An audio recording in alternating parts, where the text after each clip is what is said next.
अस्सलाम वालेकुम फ्रेंड्स। उम्मीद करता हूँ कि आप सब लोग खैरियत से होंगे और अपनी अपनी ज़िंदगियों में बहुत सारा एंजॉय कर रहे होंगे।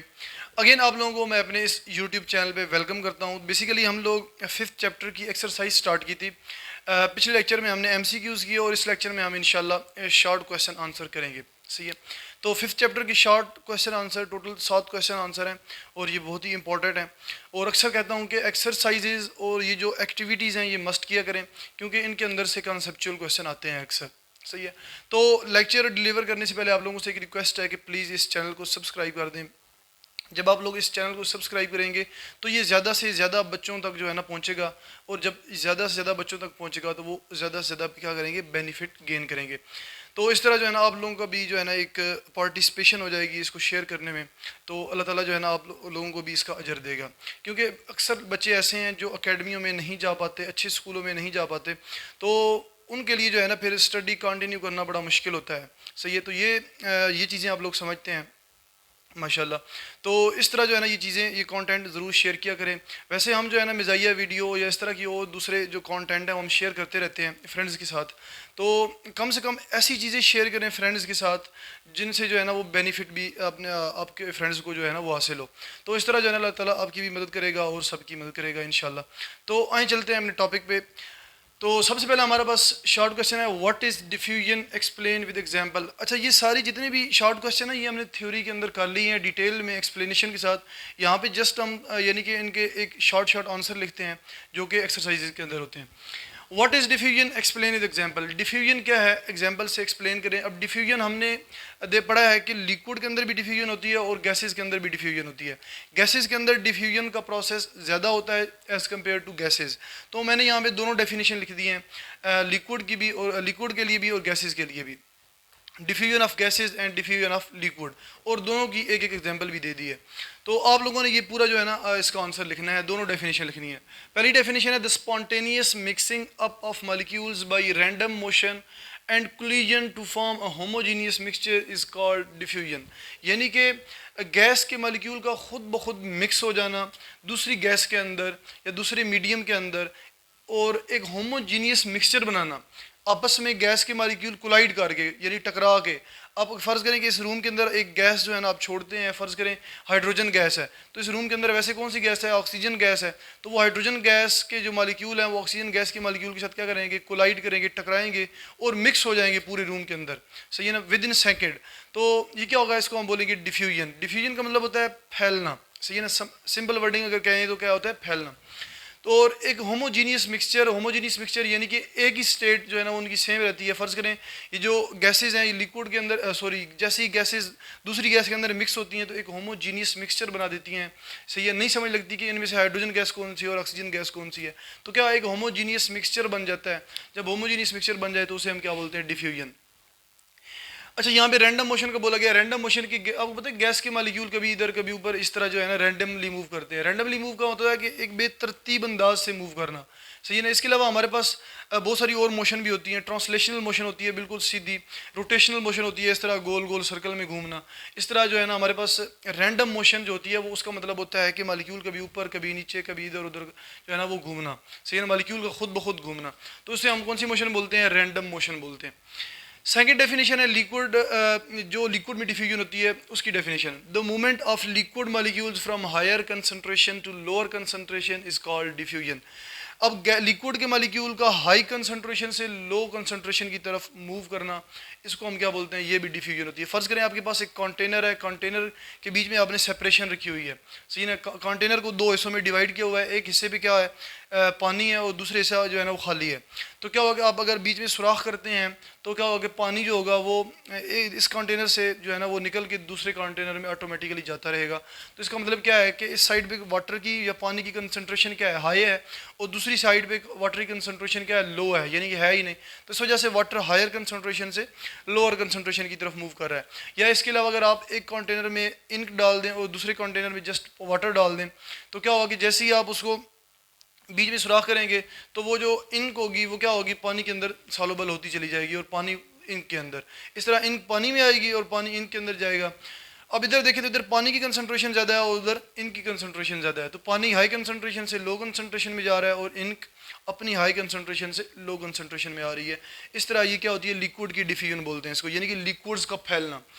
तो पहली एग्जांपल है diffusion of hydrogen gas into oxygen gas, ये एग्जांपल है इसकी हमारे पास डिफ्यूजन ऑफ गैसेस की।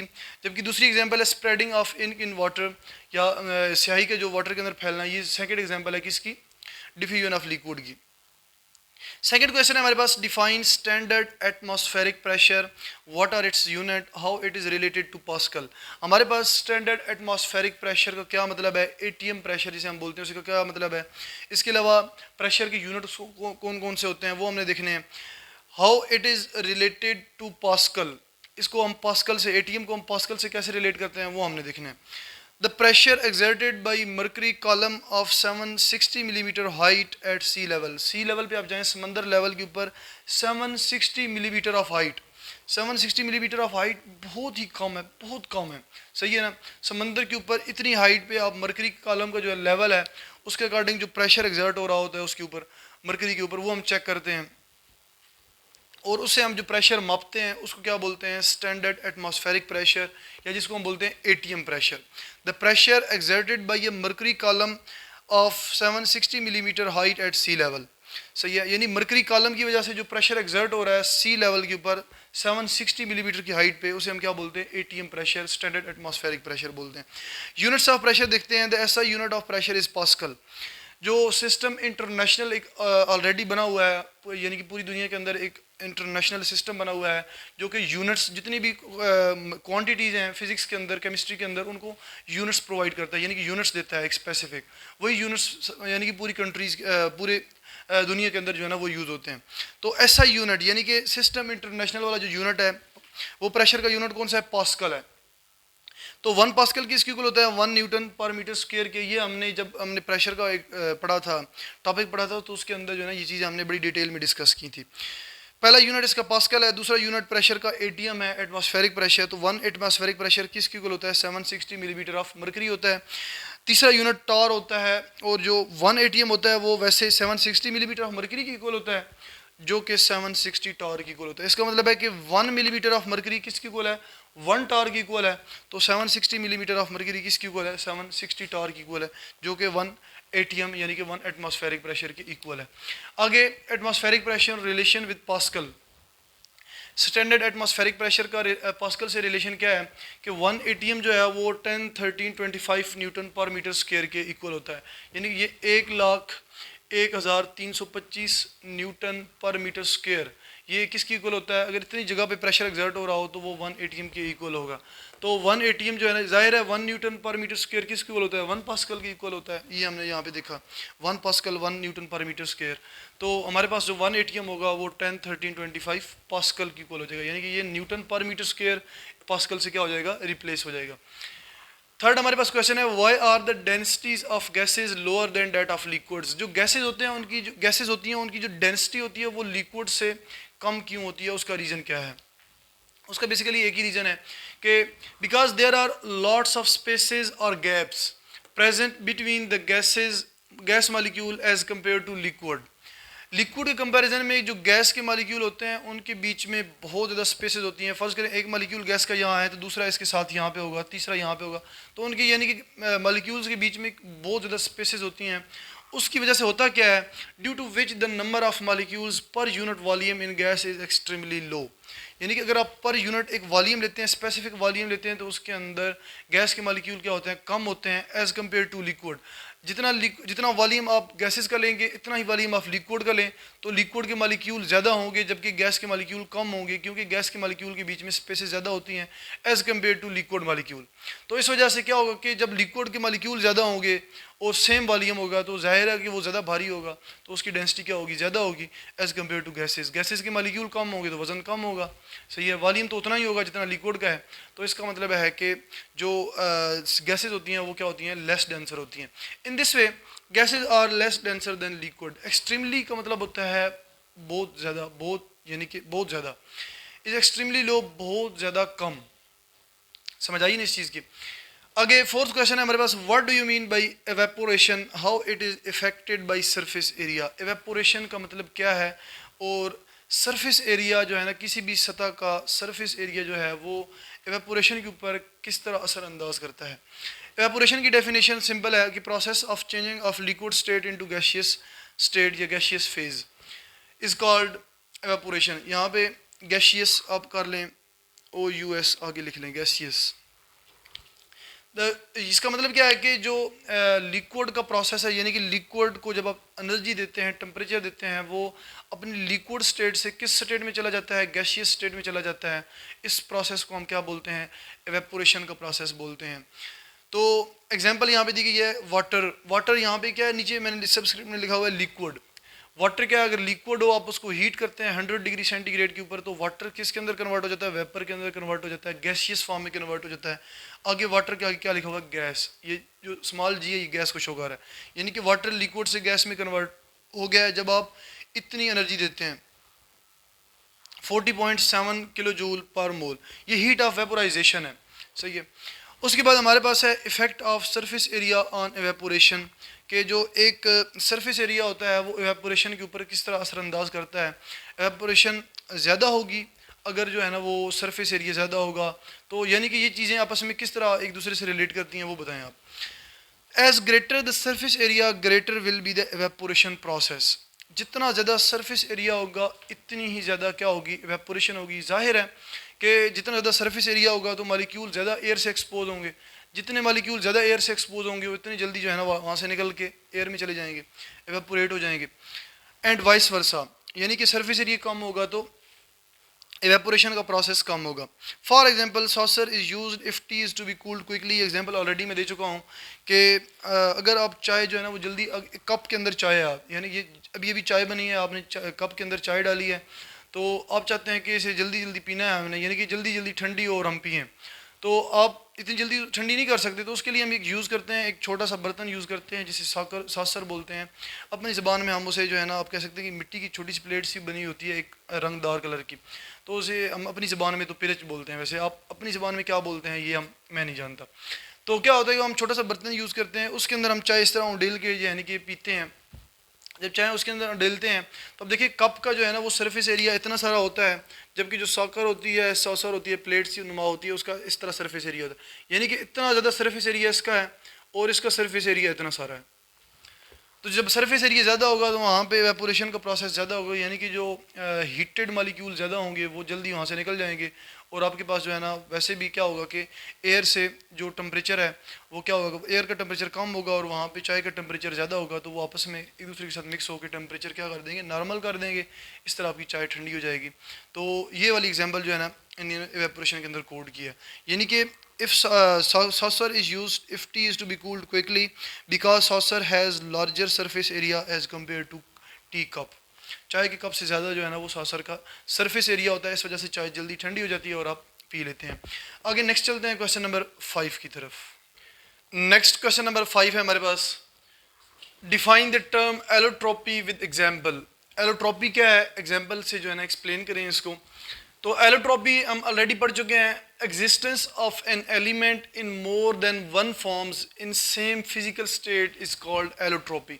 एलोट्रोपी के लिए सबसे पहली शर्त कि एलिमेंट होना चाहिए, कंपाउंड या मिक्सचर नहीं होना चाहिए, सही है, या एटम भी नहीं होना चाहिए, जस्ट क्या होना चाहिए, एलिमेंट, सही है। अब एलिमेंट जो है ना, एक एलिमेंट के यानी कि आगे 3-4 एटम भी हो सकते हैं, एक एलोट्रोप के अंदर 5-6 भी हो सकते हैं, यानी कि सेम एलिमेंट के एटम हो सारे, सही है। ये एलोट्रोपी की शर्त है, existence of an element in more than one forms, उसी एलिमेंट की 2-3 डिफरेंट फॉर्म्स हो, तो और वो जो है ना 2-3 डिफरेंट फॉर्म जो है वो उनकी फिजिकल स्टेट भी क्या हो, सेम हो।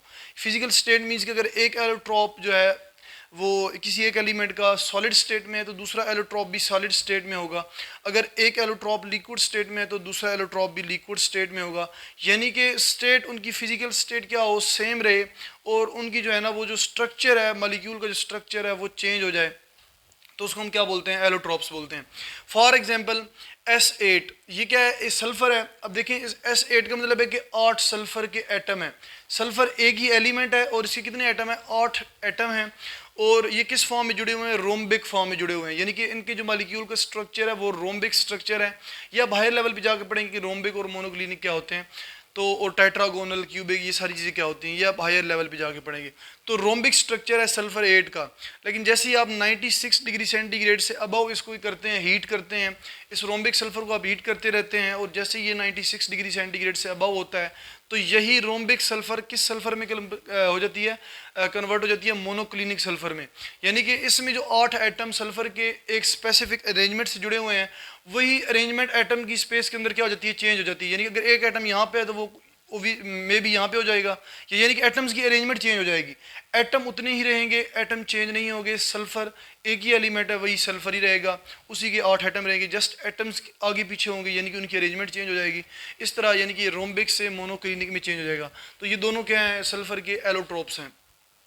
सेकेंड एग्जाम्पल है फास्फोरस। फास्फोरस ये क्या है, वाइट है। जैसे ही वाइट फास्फोरस को आप हीट करते रहते हैं 250 डिग्री सेंटीग्रेड के ऊपर, जैसे ही आप पहुंचते हैं 250 से अबव करते हैं, तो यही वाइट फास्फोरस रेड फास्फोरस के अंदर कन्वर्ट हो जाती है और इसका स्ट्रक्चर चेंज हो जाता है। आगे थर्ड एग्जाम्पल है, ये स्टेनम है हमारे पास। स्टेनम का जो है ना, ये है हमारे पास, स्पेलिंग है STANNUM, स्टेनम। इसको केमिस्ट्री के अंदर जो है ना SN से शो करते हैं, सिंबल इसका SN है एलिमेंट का, और वैसे इसे हम टिन बोलते हैं, सही है, कॉमन वर्डिंग में। तो ये क्या है, टिन ग्रे है, ये स्टेनम ग्रे है। तो इसका स्ट्रक्चर क्या है, जब ये ग्रे फॉर्म में होगी इसका क्यूबिक स्ट्रक्चर होगा, और इसका ये किस टेम्परेचर पे होगी, ये 13.2 डिग्री सेंटीग्रेड से कम टेम्परेचर पे, यानी 0 डिग्री सेंटीग्रेड पे, -15, -10, -50 डिग्री सेंटीग्रेड, या आप इस तरह कह सकते हैं। लेकिन जैसे ही 13.2 डिग्री सेंटीग्रेड से ऊपर चले जाएंगे तो यही ग्रे स्टेनम किस में कन्वर्ट हो जाएगी, वाइट स्टेनम के अंदर कन्वर्ट हो जाएगी, और जिसका स्ट्रक्चर क्यूबिक से किस में कन्वर्ट हो जाएगा, टेट्रागोनल स्ट्रक्चर में। यानी अगर आप इसको स्टेनम को रूम टेम्परेचर भी देखें तब भी वो क्या होगी, वाइट होगी। क्यों, क्योंकि रूम टेम्परेचर 25 या 30 डिग्री सेंटीग्रेड होता है, जो कि 13.2 डिग्री सेंटीग्रेड से बड़ा होता है। तो 13.2 डिग्री सेंटीग्रेड से जैसे ही आप इसको बिलो करेंगे तो ये क्यूबिक या ग्रे स्टेनम के अंदर कन्वर्ट हो जाएगी। आगे 6 क्वेश्चन है हमारे पास, in which form sulphur exist at 100 degree centigrade. किस फॉर्म में सल्फर 100 डिग्री सेंटीग्रेड पे एग्जिस्ट करती है, सही है। यानी कि 100 डिग्री सेंटीग्रेड के ऊपर सल्फर की कौन सी फॉर्म होती है, रोम्बिक या मोनोक्लिनिक। तो आप देखें 96 से बिलो हो तो रोम्बिक, 96 डिग्री सेंटीग्रेड से जैसे ऊपर जाते हैं तो सल्फर की मोनोक्लिनिक फॉर्म होती है। तो at 100 degree centigrade the sulphur molecule exist in monoclinic form. Next हमारे पास 7 क्वेश्चन है, what is the relationship between evaporation and boiling point of a liquid. यानी किसी भी लिक्विड का एवेपोरेशन और उसके बॉइलिंग पॉइंट का आपस में क्या रिलेशनशिप होता है। तो boiling point and evaporation have an inverse relationship. Boiling point और लिक्विड का बॉइलिंग पॉइंट और उसके एवेपोरेशन में जो है ना एक इनवर्स रिलेशनशिप होता है। मीन्स कि अगर बॉइलिंग पॉइंट ज़्यादा होगा तो एवेपोरेशन क्या होगी, आपके पास कम होगी, इवेपोरेशन का प्रोसेस कम होगा। अगर बॉइलिंग पॉइंट कम होगा तो इवेपोरेशन का प्रोसेस जल्दी होगा। As higher the boiling point of substance lower is the rate of transformation from liquid to gas. अगर एक मालिक्यूल का एक लिक्विड स्टेट का बॉइलिंग पॉइंट हाई है, फ़र्ज़ करें 200 डिग्री सेंटीग्रेड है, तो आप उसको यानी कि 200 डिग्री सेंटीग्रेड एनर्जी देते रहेंगे, यानी कि बहुत ज़्यादा टाइम लग जाएगा यानी ट्रांसफॉर्मेशन में। यानी कि लिक्विड से गैस में ट्रांसफॉर्मेशन के लिए अच्छा खासा टाइम लग जाएगा, ज़्यादा एनर्जी चाहिए होगी। लेकिन अगर कोई लिक्विड है उसका 50 डिग्री सेंटीग्रेड टेम्परेचर है, तो आप जो है ना उसे थोड़ा सा टेम्परेचर देंगे और वो क्या हो जाएगा, बॉयल हो जाएगा, और उसकी क्या हो जाएगी, इवेपोरेशन का जो प्रोसेस है वो ज़्यादा हो जाएगा। इस तरह बॉइलिंग पॉइंट कम होगा तो इवेपोरेशन का प्रोसेस ज़्यादा होगा, और अगर बॉइलिंग पॉइंट ज़्यादा होगा तो इवेपोरेशन का प्रोसेस क्या होगा, कम होगा। इस तरह ये दोनों आपस में क्या है, इन्वर्सली प्रोपोर्शनल है। तो इस तरह ये हमारे 7 क्वेश्चन थे, 7 क्वेश्चन एक्सरसाइज के शॉर्ट क्वेश्चन थे, ये कंप्लीट हो गए हैं। इंशाल्लाह हम मिलते हैं नेक्स्ट लेक्चर में लॉन्ग क्वेश्चन आंसर के साथ। तो वहाँ पे हम जो है ना इंशाल्लाह लॉन्ग क्वेश्चन आंसर देखेंगे।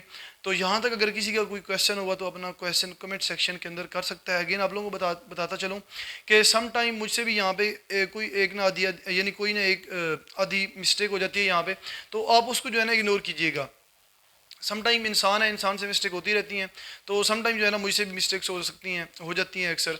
तो आप लोग अगर कहीं भी मिस्टेक हो, आपको नज़र आ जाए, आप उसको नोट कर लें, तो आप कमेंट सेक्शन के अंदर मुझे जो है ना वो बता दें, तो मैं उसको इंशाल्लाह ठीक कर लूँगा। होप्स हो कि आप लोग जो है ना इन चीज़ों से बहुत ज़्यादा लर्न कर रहे होंगे। और इसी के साथ ही जो है ना मैं अपना लेक्चर एंड करता हूँ। इंशाल्लाह मिलते हैं नेक्स्ट लेक्चर में।